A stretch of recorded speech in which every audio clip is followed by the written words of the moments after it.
A very good morning. You're watching NewsX and I'm Shivani Singh. In breaking news coming in a significant development that's raising eyebrows within the Congress party itself, senior Congress leader and former Union Minister Ashwini Kumar has once again fact-checked the party colleague Rahul Gandhi on the persistent allegations of electoral malpractice. Speaking at a recent event, Kumar demolished the long-standing vote chori narrative pushed by the opposition, particularly the Congress. He argued that Rahul Gandhi and the party cannot claim victory in elections where they win and form governments only to blame the Election Commission of India and opponents when they lose. In his words, and I quote, "There can be no effective political opposition in India without the Congress. But the party may have lost the plot and must look inward for weaknesses rather than finding fault with its opponents." So clearly we can see that this is the latest bit of information that is coming in. It's a significant development and it's raising eyebrows within the Congress party itself. Joining us on the broadcast is my colleague Manohar Kesari with more on this. Manohar, हम ये देख रहे हैं कि जो former union minister है अश्विनी कुमार, उन्होंने ये स्केदिंग अटैक किया है कांग्रेस पार्टी की तरफ। उन्होंने कहा है कि ये वोट चोरी का जो मुद्दा उठाते हैं ये सिर्फ उन स्टेट्स में क्यों ही उठाते हैं जहां पर वो हारते हैं। इनफैक्ट उनको ये मेंशन करना चाहिए कि जिन स्टेट्स में वो जीत रहे हैं वहां पर क्यों नहीं उठाते हैं ये मुद्दा। मनोहर, देखिए बिल्कुल शहजाद पुनावाले का ये एक्ट पोस्ट करना और कुमार को पोस्ट करते हुए उन्होंने जो बात कही है ये कांग्रेस के लिए और राहुल गांधी के लिए जो बड़ा झटका है, क्योंकि उन्होंने कहा कि ये फैक्ट चेक है और फैक्ट चेक करते हुए उन्होंने कहा कि वोट चोरी वाली बात जो है तो अश्विनी कुमार ने गलत साबित की है। उन्होंने जिस करके ये कहा है कि अश्विनी कुमार कहते हैं कि कांग्रेस के बिना भारत में कोई असरदार पॉलिटिकल अपोजिशन नहीं हो सकता, लेकिन जहां तक सीपीआई का सवाल है तो राहुल और कांग्रेस चुनाव जीतने पर जीत का दावा नहीं कर सकते और हारने पर सीपीआई और ईवीएम को ही दोषी ठहराते हैं। मतलब ये सीधे तौर पर याद होगा कि जब संसद में चुनाव सुधार पर लोकसभा में चर्चा चल रही थी और वही बात अमित शाह ने जो कही थी केंद्रीय गृह मंत्री ने कि जब ये राज्यों में जीत जाते हैं तो राज्यों में जो है तो आरोप नहीं लगाते हैं, जहाँ हार जाते हैं तो सीधे तौर पर आरोप लगाया जाता है। उन्हीं की बातों का एक तरह से समर्थन किया है। इसी का जिक्र करते हुए शहजाद पुनावाला ने कांग्रेस से और राहुल गांधी का अटैक किया। जी मनोहर, और जब हम ऐसे स्टेटमेंट्स देखते हैं, उन्होंने ये भी मेंशन किया है कि कांग्रेस पार्टी को खुद अब इंटरनली देखना चाहिए कि उनकी क्या वीकनेसेस है rather than finding faults और in their opposition। तो ये सबसे बड़ी जो बात है वो कह रहे हैं मनोहर। बिहार चुनाव की हार की बात हो या अलग अलग राज्यों में जिस तरह से कांग्रेस की स्थिति रही है, तो ऐसे में अपनी पुरानी बात ही सही है। उनका कहना है कि हम किसी पर आरोप लगाने के बजाय हम खुद आत्ममंथन पार्टी के अंदर करें कि हमारी हार क्यों हो रही है, किस तरह से हम मजबूत हो सकते हैं। उन्होंने जिक्र किया है कि एक पार्टी जो अपने पक्ष में फैसला मानकर सरकार बनाती है, कांग्रेस ने हिमाचल कर्नाटक और तेलंगाना में किया, उसी तरह से हर राज्यों में भी हम शोध नहीं कर सकते हैं। हारे हुए चुनावों पर वो लगातार सवाल उठाते रहे। तो ऐसी स्थिति में कांग्रेस के लिए एक झटका है और झटका कहने का मतलब ये है कि कांग्रेस इसे आत्ममंथन करे, ये नसीहत उन्होंने दी।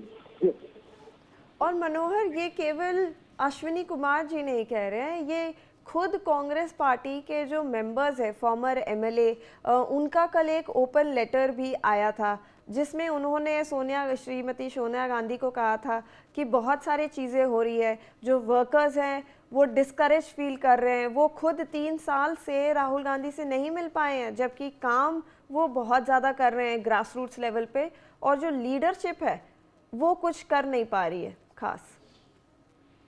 देखिए, कल उड़ीसा के विधायक हैं और उन्होंने सोनिया गांधी से जो पत्र लिखा, इस पत्र में जिक्र किया गया है और खास करके सभी की उम्र का हवाला देखिए कहा गया है कि नई पार्टियों को जो है संगठन में आना चाहिए, उन्हें मौका देना चाहिए ताकि पार्टी की जो हालत हुई है, पार्टी जिस तरह से हार का सबक सीख रही है और फिर भी जो रिजल्ट आना चाहिए वो रिजल्ट नहीं आ पा रहा है, तो ऐसे में पार्टी को जो सूचना चाहिए और युवाओं को मौका देना चाहिए। ऐसे में आप बिल्कुल सही कह रहे हैं कि इस तरह से लगातार कांग्रेस के नेतृत्व पर ही सवाल खड़े होने शुरू हो गए हैं। जी जी मनोहर, और जब हम ये पूरी इशू देखते हैं कि वोट चोरी की इशू है, कांग्रेस ने पार्लियामेंट में भी उठाई हुई थी। अब हमें धीरे धीरे जो अपोजिशन है और जो बीजेपी के भी जो लीडर्स हैं वो कह रहे हैं कि ये कोई मुद्दा ही नहीं है जिसे ना पार्लियामेंट में उठाना चाहिए ना इसको डिस्कस करना चाहिए।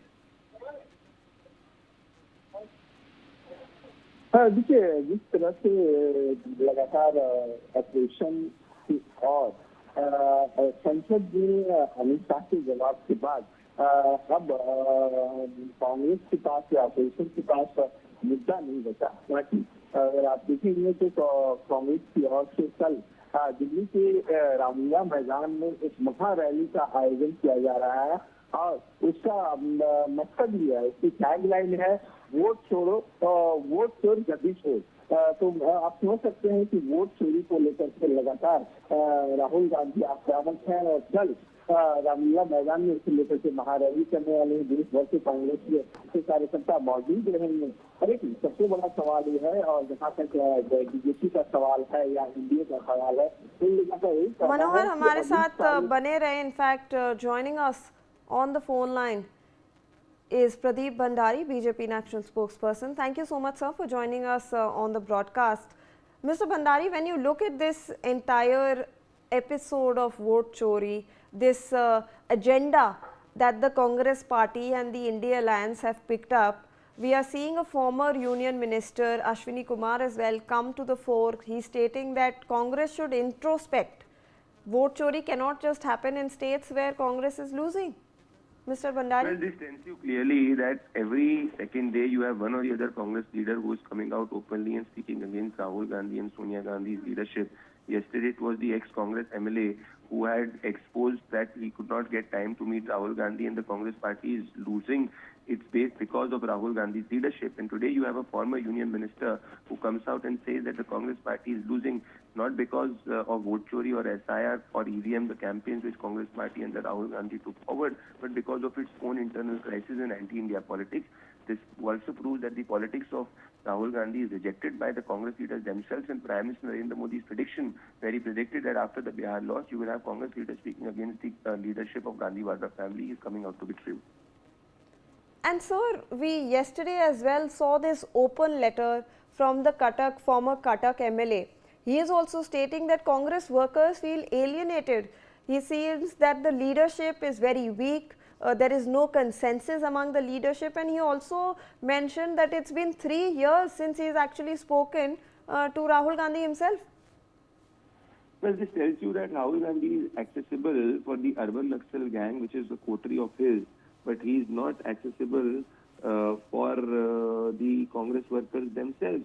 And if you recall, at the start of the parliament session, the Honorable Prime Minister said that how Congress disrupts the parliament on instruction of Rahul Gandhi, damaging the political prospects of the young Congress MPs themselves.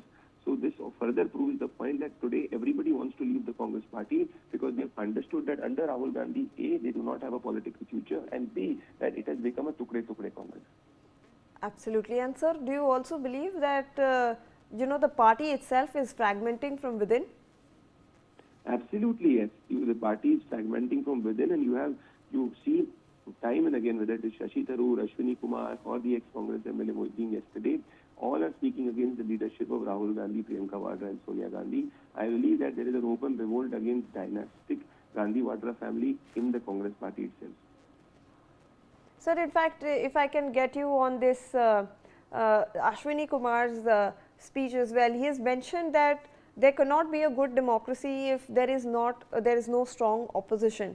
So when the Congress is in such a shambles, How do you think that we should go forward from this politically?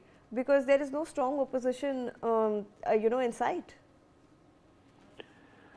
Well, Congress cannot go forward for sure because the Congress party understands that under Rahul Gandhi's leadership, the Congress party has completely failed, and the Congress party has failed because every Congress worker has understood that under Rahul Gandhi, the politics of the Congress party is anti-India. All right. Thank you so much, sir, for joining us on the broadcast and